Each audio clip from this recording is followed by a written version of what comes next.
পত্র বৈধতা করার ক্ষেত্রে এটা আমার মতামত। আমি মনে করি এটা যে কোনো দলেরই হোক না কেন, যারা ঋণ খেলাপি আছে তাদের মনোনয়ন বৈধ করা উচিত না।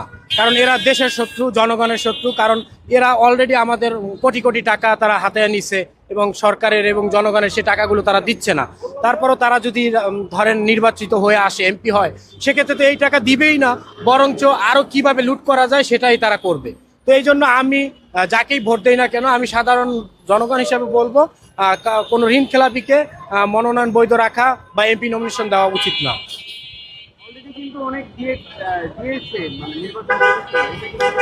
তো এই ক্ষেত্রে আমি মনে করি নির্বাচন কমিশনারকে আবার এইগুলো ভেবে দেখা উচিত। কারণ এটা আমাদের জনগণের এবং দেশের স্বার্থেই ভাবা উচিত। কারণ এটা যদি না ভাবে, পরবর্তীতে দেশে তারা যেভাবে কোটি কোটি টাকা লুট করে নিয়ে গেছে, আবারও সেই ধরনের সিস্টেম তারা তৈরি করবে এবং এরকম কোটি কোটি টাকা হাতিয়ে নিবে, যাতে করে আমাদের দেশটা অবহেলিত হবে, আমাদের জনগণের টাকাই তারা লুট করবে। আচ্ছা, আমরা কিন্তু দেখেছি যে তাসলিম দ্বারা বিকাশ থেকে টাকা নিয়েছে আর কি। হ্যাঁ, আর্থিক সহায়তা চেয়েছে নির্বাচন করার জন্য। এটা কতটুকু কিভাবে দেখছেন? আমি মনে করি, আমার যেটা ব্যক্তিগত মতামত, এইটা আসলে চাওয়া উচিত না। কারণ যার সামর্থ্যই নাই সে কেন এই নির্বাচনে আসবে? আর নির্বাচন করতে কেনই টাকা লাগবে? আমরা যদি তারা তরুণ নেতৃত্ব দিতে চাচ্ছে, তো তরুণ, আমরা যারা তরুণ আছি, আমাদের চাওয়া পাওয়া থাকবে কেন টাকা লাগবে? আমি নির্বাচন করব জনগণের সেবা করার জন্য। তো আমাকে যদি মানুষ নির্বাচিত করে, অবশ্যই টাকা ছাড়াই নির্বাচিত করবে। তো সেক্ষেত্রে সে টাকা চেয়ে ওই টাকা তো আমাদের পিছনে খরচ করবে। তো সেই ক্ষেত্রে আমি মনে করি যে এই টাকাটা চাওয়াটা তার অন্যায় হয়েছে আমার দিক থেকে। আমার সামর্থ্য অনুযায়ী আমি কাজ করব, ওইভাবে নির্বাচন পরিচালনা করব।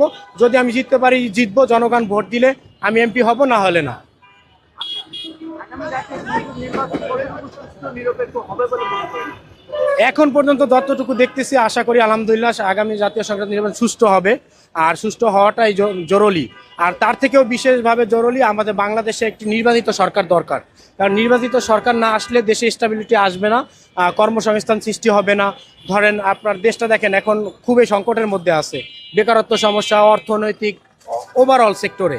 তো আমি মনে করি যে কোনো উপায়ে বাংলাদেশে একটি নির্বাচন হয়ে গণতান্ত্রিক ধারা অব্যাহত থাকুক, নতুন সরকার চলে আসুক, এটাই আমার চাওয়া পাওয়া, এবং আমি আশা করি সুষ্ঠুভাবে নির্বাচনটি হবে।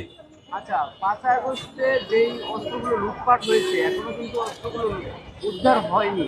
তো আপনি কিভাবে বলছেন যে সুষ্ঠু নিরপেক্ষ নির্বাচন হবে? না, এটা দেখেন, এটা তো একটা বিচ্ছিন্ন ঘটনা। কারণ সেই সময় যে পরিবেশ পরিস্থিতিটা ছিল, এখন কিন্তু বাংলাদেশে অনেকটাই চেঞ্জ আসছে। তো আরও যত দিন যাবে অত প্রশাসনে যারা আছেন তারা কঠোর হবেন, এবং স্বরাষ্ট্র উপদেষ্টা যিনি আছেন উনি সহ সকল বাহিনীর প্রধানরা যারা আছেন, এরা দেশটাকে স্বাভাবিক